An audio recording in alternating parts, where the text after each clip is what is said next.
Hi, my name's Eric DeMilt. I'm a development director with Obsidian Entertainment. I'm here with Aiden Karabiak, one of our class designers, and today we're going to talk about the Paladin Cryomancer. We got gameplay footage here of a run through of a solo dungeon from our recent technical beta weekend, the Landberg Catacombs. And Aiden, why don't you tell us a little bit about what we're seeing here? Yeah, absolutely. So Paladin kind of charging right into combat here. That's Onslaught. It's your one key, and that'll dash you into combat. It's upgraded actually on this Paladin now, so that's why you're seeing all the enemies get pulled into you. So Paladin tank class, pull all the enemies to you at the start of the fight. It's a good way to start keeping aggro.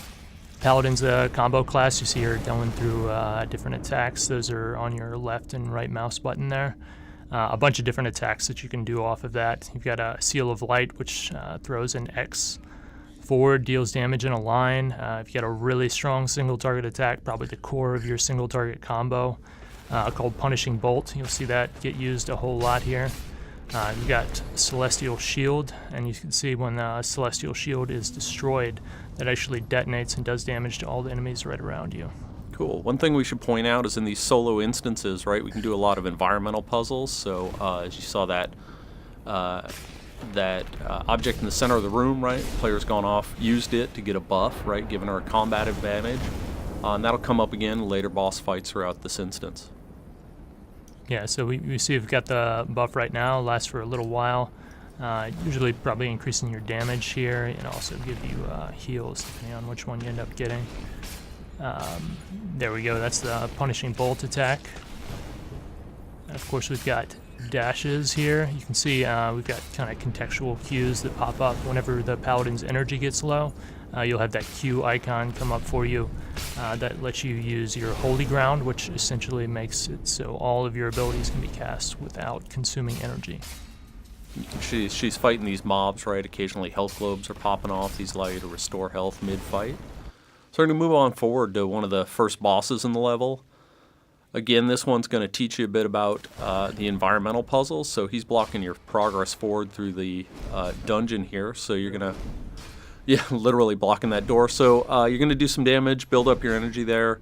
And then as he summons ads here, which hopefully he'll do on cue. I'm sure he'll get there. He definitely looks like somebody who wants to eat you. We'll see if we get hit by that ability or not here. But essentially what's going to happen with this fight, he's going to summon these ads as you're seeing right here, and as soon as you use the environmental component, he's going to stop throwing the ads. So you essentially chuck the acid in his mouth there, you know, he chokes on it a little bit and stops summoning the ads. It also gives you a good opportunity to get your health back while he's doing that. All those health globes that dropped on the ground, you kind of run and get those before you get back in the fight. While those ads are up, he's going to be invulnerable for a bit as well, so you're going to need to take care of them. And then get back in the fight with him. You can see the Paladin going through a combo rotation there when she's attacking him, focusing on those single target high damage combos. There goes another jar of acid off. It looks like he got more ads summoned in this time. Using Waves of Wrath right there, it's one of your big AoE abilities. Couple good AoE abilities for the Paladin to take care of large groups of enemies, but also to keep threat on them in group dungeons. And getting pretty close on this boss, a little more than halfway finished, still doing pretty well. Going back to the environmental puzzle, still getting them down, only getting 3 ads out. That's pretty good. If you're doing that, you're probably doing all right. If you get up to 6 or something, that's when you start taking a lot of damage. Yep. So she's going to go through a rotation again, keep burning him down. You saw her use a ranged single target ability that's Righteous Verdict. It's your strongest single target ability. Pretty long cooldown on it, but definitely anytime that's up and you've got a big boss monster or something strong in front of you, that's what you want to use. And there we go, we still have the boss blow up in a wave of poison there. Yeah, he's dropped a bit of loot. Okay, now we're on to our second boss. So this guy, once again, a bit different, right? He's not blocking a doorway. He's a smaller guy, one of the converted to Aswang. So here's a guy who's got one of those blood-sucking fly moth creatures on his head. So this artifact, similar to the one you saw in the other room, right? What'll happen is periodically that'll push you back, and then you and the mob have a race to get over to it. Use it first, get a buff and a benefit from it. I think it's a pretty cool mechanic here. And then as the fight goes on, it's going to get progressively harder for you to do. More of those orbs that are going to knock you back and prevent you from getting in there. They won't prevent the boss from getting there. It's going to make it more difficult for you to get in. Yep, and the boss here has a couple different telegraph mechanics. There you can see those orbs Aiden was talking about, dodging through those. If you get hit by those, you're going to get knocked back. It's a cool thing with the Paladin. If you time your shield, it only is going to do the damage if the shield gets destroyed while it's active. So 5-second duration, you can pop it right before and basically absorb one of these big, normally telegraphed and very dangerous attacks, and you get the bonus damage, and the shield takes most of the damage away from it. So here we go. Let's see if we can do it. You got it a third time.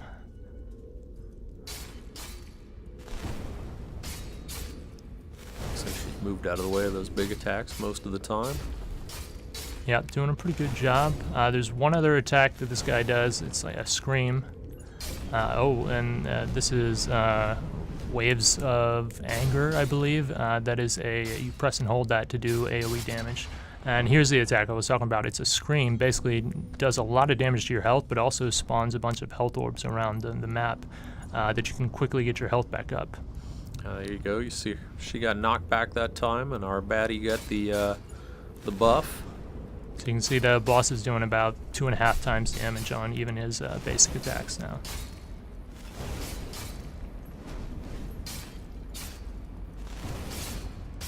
And that's the actual short-term invulnerability ability.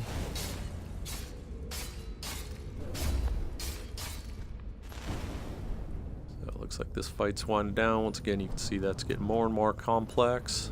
There's the Paladin's ultimate, flying up into the air, crashing down into the ground for some massive damage. Going through those combo rotations, you get the most damage out of each strike. Nearly there now. Might be able to finish him before the next pull.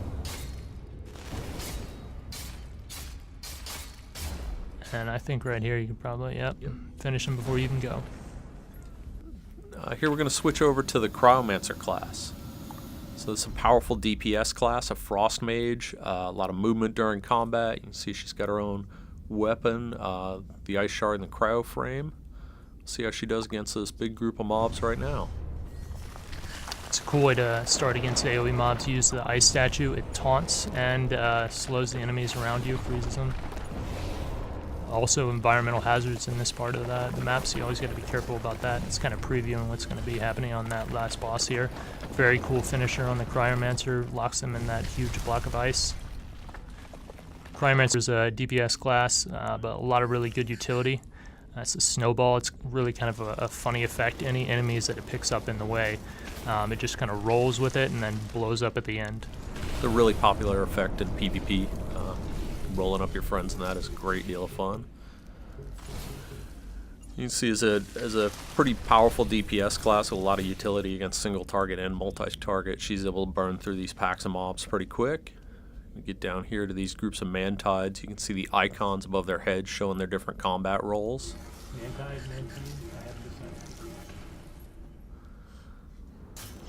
So that's a cool ability, Snowstorm. It creates this giant snowstorm that does really good damage to groups. These are much more difficult trash mobs than a lot of the ones we've run into earlier, so you see we're pretty low on health right now. Let's see if we can get through this. Cryomancer works a little bit differently with the main attacks. They're press and hold that basically upgrade what that ability is going to do. So left mouse, you've got your basic attack that we're just throwing right now. And then if you hold it, that does an AoE. And on your right mouse button, you've got Icy Thorn that is going to consume your energy and do a lot of single target damage. And again, if you hold that down, it's also going to apply a dot on the enemy. Another cool component on the Cryomancer, you can upgrade your normal dash. All classes get a dash, but the Cryomancer gets this awesome slide ability. So you go an additional distance, but you also create this area on the floor in which when enemies walk through it, they're going to take damage and they're going to move slowly. You can see the Cryomancer using some of her utility spells to survive that fight. She was able to use the Icy Statue to get those mobs off her for quite a bit of time, lower their damage that she was taking, finish them off one by one. So once again, a similar fight. This one's got a tank in it, so we'll see how the Cryomancer handles this one.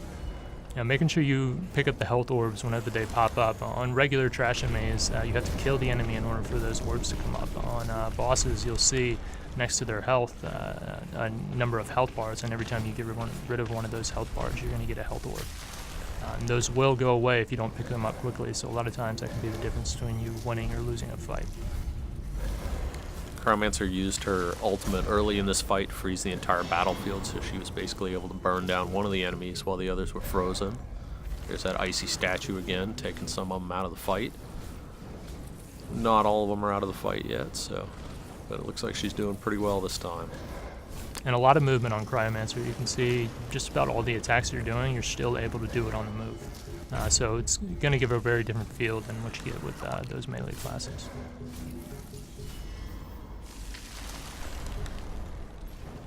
So again, here she's powerful against single targets, right? There's that finisher, just burn these down one at a time. And those finishers are going to regenerate some of your energy, so allows you to kind of be full power when you're going against a new enemy. All right, so we're headed into the final fight here, and it looks like we're going to take a bit of a rest, heal up, and I think, let's see, stopping again? Yeah, maybe this is taunting the boss. I feel like he might get upset about that. Because honestly, this is getting a little raunchy at this point, and she hasn't even beaten the boss yet. I feel like we should practically add a mechanic. You get 300% damage if you taunt within some range with them like this. And she's still going. All right. Okay, that was a good move. There we go. All right, so it looks like we're back to the fight here. So this is the final boss in the Landberg Catacombs. She's going to have her own unique mechanics. You'll see come into play here, pulling a lot of the things you learned earlier on, right? Those environmental hazards. Pillars of rock falling down, big AoEs she's going to cast. Yeah, it's the main mechanic on this fight. When she drops the rocks, just make sure you're not underneath them. When those come down, those will knock you back, do a good amount of damage. And then after she does that channel attack, just make sure you're behind them when that goes off. It does a pretty good chunk of your health if you're going to take hits from it. This fight can obviously be much different depending on the type of class you play. Playing a range class, right? Avoiding these pillars of rock. And the big AoEs, much easier when you've got a lot of standoff damage. So it's nice that you're able to kind of switch classes when you're out of combat. So maybe you wiped on this using the Paladin like I did the first 3 times, right? You can come back as a Cryomancer and tear this mob up. And that's one of the cool things you get when you can just switch classes on the fly. All the classes should be able to clear this content, but there are just going to be certain things that individual classes are going to be better at. So as you develop those different classes as you're playing through the game, you kind of look at a situation that you're having a hard time with and change out some of your abilities, your talents, or change out your class to try and have the best chance to defeat a given boss.